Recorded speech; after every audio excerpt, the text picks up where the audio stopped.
नमस्कार मु सत्यजित साहू संगठक कैंसर हेल्पिंग ओडिशा तरफ आपण मानक अशेष अशेष स्वागत जनाऊँगी। आम जानते कैंसर एक एभली महामारी जार निराकरण कौन रूप में आम कर किंतु आम संगठन उद्देश्य जो भाव में कौन परिस्थिति आउ कौन समय भी जड़े कैंसर रोगी किपरि साहाय्य पाइब से आम संगठन माने 100% चेष्टा कर संगठन में आमर उद्देश्य प्रणीत भाव में कार्यक्रम हो जो आमर सोशल मीडिया आमर व्यवस्था हम आ सोशल मीडिया तरफ आमर संगठन तरफ आम समस्त जी कैंसर पीड़ित कैंसर रू जो माने विजय लाभ करिसेंती एवं कैंसर को जो माने सहयोग करुवा संगठन मानक पाखरे आमे पहुंचबू एवं एक सुंदर वार्ता प्रदान करिया पई आमे समस्त को आह्वान करिवु। आ विशेष करी आज आम पाखरे जणे एमिति एक व्यक्ति विशेष आसिक पहुंचीचंती आमे तांको स्वागत जणैबा। सी होचंती आम संगठन रो कैंसर हेल्पिंग ओडिशा परिवार रो सी होचंती आवाहक जहा माध्यम रे सी गोटे संगठन तैयारी करी किपरि एक कैंसर रोगी मानक माने तृणमूल स्तर साहाय्य करेंगे विशेष ध्यान दौरान एवं तार वेतन रु सी रोगी निजक उत्सर्गी कर जड़े व्यक्ति आज आम श्रीराम साहू को भेटा और तांकर मनर कथा और संगठन कहीं तैयारी कले विषय आम विशेष जाना। श्रीराम साहू को मोर आमर इंटरव्यू को मुझे स्वागत करुच्ची। कैंसर हेल्पिंग ओडिशा परिवार तर जे आवाहक श्रीराम साहू आसिक आम पाखे पहुंच जाए। सारे गोटे कथा जे आपण मन को ये कैंसर हेल्पिंग विंग जो कौन तैयारी करने कहीं मन को आस। नमस्कार, जय जगन्नाथ। मु Shriram Sahu cancer helping convener. धन्यवाद सर, सतीश सर मत आपण प्लाटफर्म डाकी आमर प्रथम जमी सब कथा निज भर सृष्टि हुए किसी आवश्यकता पड़ेनि। मो माँ से कैंसर में मृत्युवरण करते बहुत संघर्षमय होता से जो लाइफ स्पान जब कैंसर डिटेक्ट है ट्रिटमेंट पाखर आरंभ करी से तो चलीगले कि तार जो अवस्था से अवस्था शिखी संघर्ष कौन कैंसर हेले लोक मैंने केमती संघर्ष करती खाली से नुहे परिवार केमती संघर्ष करती और से संघर्षमय जीवन यापन शिखी मुझे किसी करी आउ किसी लोक उपकृत हे आम गोटे संगठन तैयारी कर संगठन द्वारा बहुत लोग लाभवान हे। आम जो संगठन कि कैंसर हेल्पिंग ओडिशा तार मुख्य उद्देश्य कौन रही? ये संगठन मुझे आम समस्ते मिसिक करूँ से आम सभापति अच्छा सेक्रेटरी अच्छा अकाउंटेंट अच्छा ट्रेजरर अच्छा एक्जिक्यूटिव मेंबर्स अच्छा आम संगठन मूल उद्देश्य जो गरीब लोक मैंने अच्छा जहाँ कैंसर हो कैंसर जो है विभिन्न सरकार सहायता मिलूँ किंतु से डाक्तखाना जीवे से डाक्तखाना जावाई जो खर्च यातायात खर्च से सब प्रदान करवा से भल भाव रे अवेयरनेस क्रिएट करवा आम मूल प्राइमरी लक्ष्य आम रही। गोटे कथा आम जानते कि कैंसर गोटे एमती रोग आम जिते टंका देले भी तार आर्थिक सहायता हो पार ना से दिगरे आप मतामत कौन रखुच्च? निश्चित भाव में कैंसर गोटे एमती रोग जो रोगटा गोटे दिन सृष्टि हुए आमर एजुकेशन अवेयरनेस अभाव से रोगटी हुए रोगटी हवाई प्राय 2-3 वर्ष कंटिन्यूस लगे जार माने आम प्राइमरी चिकित्सा न करी आमको कैंसर भली एक मारात्मक रोग होता है से निहाती अवेयरनेस दरकार शिक्षा दरकार आखिर अवेयरनेस मेनली पहुंची पारे निश्चित भाव में रोग को रोक जाए। श्रीराम सर गोटे कथा टे दुख लगिपे जेहेतु माँ आपंकर ना कि माँ को रोग होता माने कैंसर को स्टेज थी जहाँ आप जापारे ना पर जो जानला बेलू माने आम टाइम जी आम रिकवरी कर टाइम टाक आम लॉस कर दौरान कौ समय आप जानले कि नहीं माँ को कैंसर भाया गोटे रोग आफेक्ट कर मेनला माँ गोटे एमती वार्ड से माँ एमती गोटे वार्ड से सब कथा को लुचा मो माँ नुहे प्रत्येक माँ निज पिला छुआ निजर परिवार से बहुत कष्ट सही जाती मैंने सहीवा शक्ति सब माँ पाखे अधिक था जहाँफल कौन हुए ना से बहुत रोग को जहाँ जंत्रणा हो परिवार आर्थिक समस्या अच्छी से लुचई दिखती जहाँफल से लुचई देवाफल 2-3 वर्ष गलापर कैंसर नामक एक मारात्मक रोग में परिणत हुए। माँ फास्ट कोविड लहर जो चलता कोविड आसाला फास्ट लहर में तार गैस हवा स्टार्ट करता कि से कौन मेडिकल जा असुविधा है दुनिया लुचेला से कथा जहाँफल आम आडिनो कार्सिनोमा डिटेक्ट होता सेप्टेम्बर 6 तारिख 2021 मसीह। जहा गोटे कथा हो जेहेतु गोटे संगठन कर समस्ते पॉजिटिवनेस नहीं नथिबे किछि लोक नेगेटिव थिबे आम जन को ग्रुप रे ऐड करूथुबा से माने रिजेक्ट करि दउथुबे किछि लोक को आम कॉल भी करूथुबा कि भाई आम एंती गोटे संगठन करिछु आपण माने जॉइन करंतु से विषय आपंकर कौन मतामत देवे? निश्चित भाव में समस्त मानसिकता से जमी कहली जी भुक्तभोगी से अनुभव कर आज जनक परिवार समस्या नई आगामी दिन हो पारे तो समस्त तो भुक्तभोगी ना किए से लाइट नहीं पारे किए हेवी नहीं पारे तो से अवेयरनेस क्रिएट करवा जानी सचेतन करवा यहाँ आज आम परिवार में अच्छी रोग खाली आउ गोटे परिवार हो पारे तो से भर गोटे अवेयरनेस पॉजिटिवनेस आने पॉजिटिव नेगेटिव जमी खरा नथिले छाईटा कौन फिलिंग करपारती ना समस्ते सोशल वर्कर फास्ट हो सोशल वर्क भी माने कौन से ठीक भाव में रिफ्लेक्ट हो पार ना तो नेगेटिव भितर पॉजिटिव खोजा निश्चित नेगेटिव भितर पॉजिटिव अच्छी गोटे चाबी अच्छी मैंने तार ताला निश्चित भाव में अच्छी लुचिक थाईपे तो से भाई आम नेगेटिव भितर पॉजिटिव खोजा जो लोक लेफ्ट होमती आम मोटिवेट करवा सराउंडिंग एमती अवेयरनेस क्रिएट करवा सी आप आप खोजी खोजी आम संगठन भर को आसो से कथा जो मैंने लेफ्ट हो जाउछंती कि हमको छाड़ी दउछंती सेटा तो बड़ कथा व्यक्तिगत विशेष आपन को किछि निराश फील होउछि कि नहीं आमे गोटे संगठन करिछु आ से संगठन रे आमे जो मन को ऐड करछु से माने हमको छाड़ी के पळौछंती सेमति किछि फील होउछि ना जमा फील हुए कारण जे मृत्यु को पाखरु देखि मनुष्यर सबुठु बड़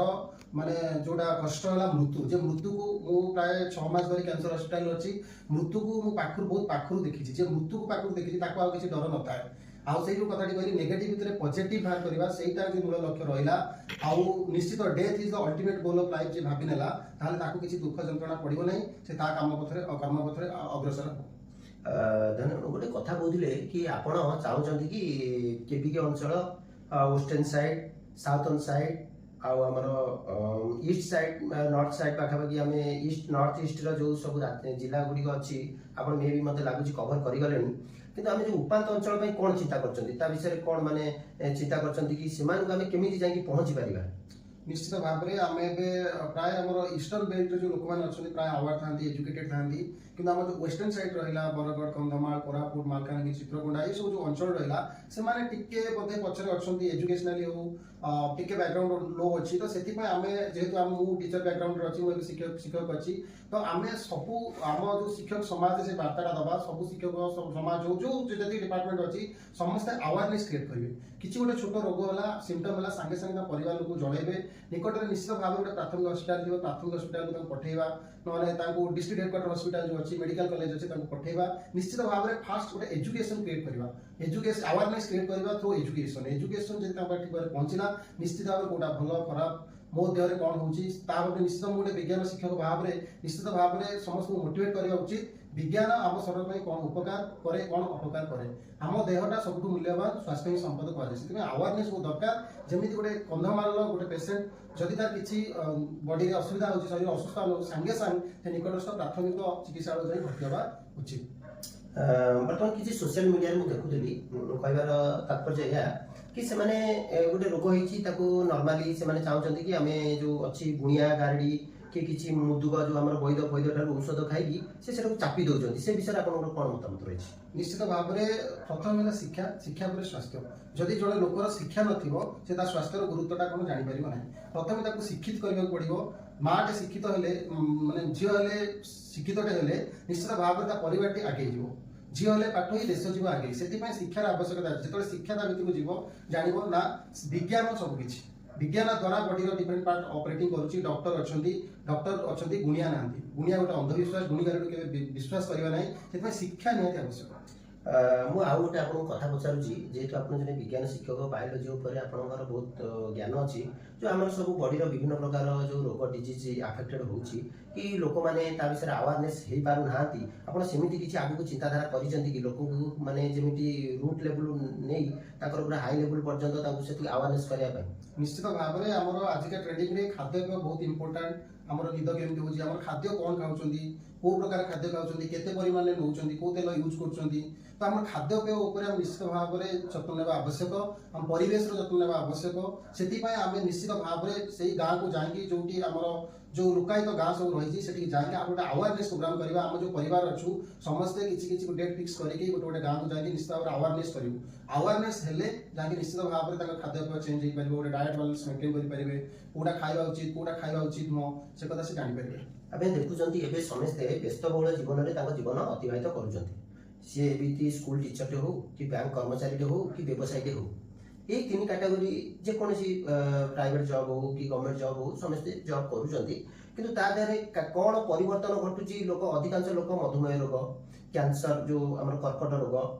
ମାନେ ହାଇ ବ୍ଲଡ୍ ପ୍ରେସର ସେଇଥିରେ ସବୁ ଆଫେକ୍ଟେଡ୍ ହେଉଛନ୍ତି କ'ଣ ଆମର କମି ରହିଯାଉଛି ସେ ବିଷୟରେ କିଛି ନିଶ୍ଚିତ ଭାବରେ ଆୱାରନେସ୍ ର କମି ରହିଯାଉଛି ଆଧୁନିକ ଜୀବନଚର୍ଯ୍ୟାରେ ପଡ଼ି ଆମେ ନିଜକୁ ଭୁଲି ଯାଉଛନ୍ତି ନିଜ ପାଇଁ ସମୟ ବାହାର କରିପାରୁନାହାନ୍ତି ମୋବାଇଲ ପାଇଁ ଯେମିତି ଗୋଟେ ମୋବାଇଲର ଡିସପ୍ଲେ ଖରାପ ହେଇଗଲେ ସାଙ୍ଗେ ସାଙ୍ଗେ ମୋବାଇଲ ଦୋକାନକୁ ଯାଉଛନ୍ତି ଆମ ଡିସପ୍ଲେ ଖରାପ ହେଇଗଲା ଆମର ଇଏ ସବୁ ହେଇଗଲା ମୋବାଇଲ ପାଇଁ ଯେତେ ଯତ୍ନବାନ ଆଜିକା ଡେଟ୍ରେ ଆମ ଶରୀର ପାଇଁ ସେତିକି ଯତ୍ନବାନ ଗୋଟେ ଏକ୍ସାମ୍ପଲ୍ ଛୋଟ ଏକ୍ସାମ୍ପଲ୍ ଯଦି ଧର ଆମ ପେଟ କାମୁଡ଼ିଲା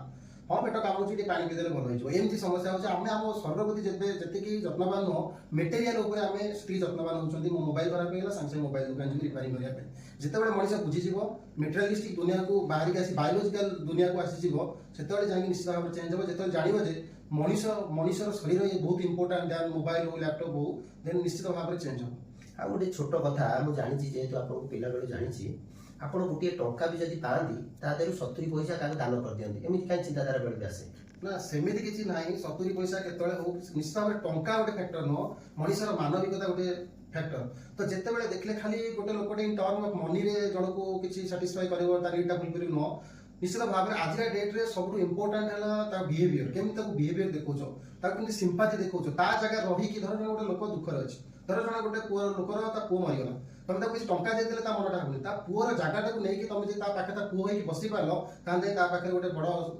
ବଡ଼ ଗିଫ୍ଟ ତାକୁ ମିଳିବ ସେଥିପାଇଁ ଆମକୁ ଏମ୍ପାଥି ଆଉ ସିମ୍ପାଥି ନିଶ୍ଚିତ ଭାବରେ ୟୁଜ୍ କରିବା ମନି ସବୁ କିଛି ନୁହଁ ନିଶ୍ଚିତ ଭାବରେ ନିଜର ବ୍ୟବହାର ନିଜର ମାନବିକତାକୁ ୟୁଟିଲାଇଜ କରିବା କିଛି କ୍ଷେତ୍ରରେ ଏ ଦିଗରେ ଆପଣଙ୍କ ସଂଗଠନର ଯୋଉ ସଦସ୍ୟମାନେ ଅଛନ୍ତି ସିଏ ମୁଁ ବି ଦେଖୁଥିଲି ଆପଣଙ୍କର କିଛି ଫଟୋ ବି ଦେଖୁଥିଲି କିଛି ମାନେ ସବୁ ପ୍ରକାର ଦେଖୁଥିଲି କି ଆପଣଙ୍କର ପିଲାମାନେ ବି ଯୋଉମାନେ ସଂଗଠନ ସହିତ ଜଡ଼ିତ ହେଇଛନ୍ତି ସେମାନେ ପହଞ୍ଚି ଯାଉଛନ୍ତି ଗୋଟେ କ୍ୟାନ୍ସର ରୋଗୀ ପାଖକୁ ଏଥିରେ ସେମାନଙ୍କୁ ଆପଣ କ'ଣ କହିବେ ନିଶ୍ଚିତ ଭାବରେ ଜଗନ୍ନାଥଙ୍କ କୃପା ଆମେ ଜାଣିନୁ ବୋଧେ ଜଗନ୍ନାଥଙ୍କର ଅପାର କୃପା ଅଛି ଆମ ଉପରେ ଆମ ସଂଗଠନ ପ୍ରତ୍ୟେକ ମେମ୍ବର ଆକ୍ଟିଭ ଅଛନ୍ତି ହାଇଲି ଏଜୁକେଟେଡ୍ ଅଛନ୍ତି ଡିଫରେଣ୍ଟ ଫ୍ୟାକ୍ଟର ସେ ପ୍ରାଇଭେଟ ସେକ୍ଟର ହଉ କି ଗଭର୍ଣ୍ଣମେଣ୍ଟ ସେକ୍ଟର ହଉ ପବ୍ଲିକ ସେକ୍ଟର ହଉ ଡିଫରେଣ୍ଟ ସେକ୍ଟରରେ ପୁରା ଆକ୍ଟିଭ ମେମ୍ବର ମାନେ ଅଛନ୍ତି ସେମାନେ ବହୁତ ହାଇଲି ଏଜୁକେଟେଡ୍ ଅଛନ୍ତି ଆୱାର ଅଛନ୍ତି ତ ସେମାନଙ୍କ ଭିତରେ ସବୁଠୁ ବଡ଼ କଥା ହେଲା ଗୋଟେ ମାନବିକତା ଅଛି ଯେତେବେଳେ ଜଣଙ୍କ ପାଖରେ ଦୁଃଖ କଷ୍ଟ ଦେଖନ୍ତି ଯେମିତି ଗୋଟେ ଲୁହା ଗୁଣ୍ଡ ଚୁମ୍ବକ ଆଡ଼କୁ ଆକର୍ଷିତ ହୁଏ ସେଇଭଳିଆ ଆମର ସଦସ୍ୟମାନେ କିଛି ଯଦି ଗୋଟେ ଦେଖିଲେ ଗୋଟେ ଅନ୍ୟାୟ ହେଉଛି କି ଜଣଙ୍କୁ ରୋଗ ହେଉଛି ତା ପାଖରେ ହେଲ୍ପ ଦରକାର ସଙ୍ଗେ ସଙ୍ଗେ ଯାଇକି ଆମ ସଦସ୍ୟମାନେ ଯାଇକି ପହଞ୍ଚିଥାନ୍ତି ଧନ୍ୟବାଦ ଶ୍ରୀରାମ ସାର୍ ସେ ଆମର କ୍ୟାନ୍ସର ହେଲ୍ପିଂ ଓଡ଼ିଶା ପରିବାରର ସିଏ ଥିଲେ ଆବାହକ ତାଙ୍କୁ ମୁଁ ଅଶେଷ ଧନ୍ୟବାଦ ଦେବି କି ତାଙ୍କର ଯେଉଁ ଆଗାମୀ ଚଲାପଥ କୁସୁମିତ ହଉ ଏବଂ ଆହୁରି ବି ଆଗକୁ ଭଲ ଭଲ କାର୍ଯ୍ୟକର୍ତ୍ତାଙ୍କୁ ଆଗକୁ ଆଣନ୍ତୁ ଏବଂ ଆଉ ବି ମୁଁ ତାଙ୍କୁ ଗୋଟେ ଅନୁରୋଧ କରିବି କି ସିଏ ତାଙ୍କର ଯେଉଁ କ୍ୟାନ୍ସରରୁ ଯେଉଁମାନେ ୱିନ୍ ହେଇଛନ୍ତି ସେମାନଙ୍କ ପାଖରେ ପହଞ୍ଚନ୍ତୁ ଏବଂ ତାଙ୍କର ସୁଖ ଦୁଃଖ ବୁଝନ୍ତୁ ଧନ୍ୟବାଦ ନମସ୍କାର ଜୟ ଜଗନ୍ନାଥ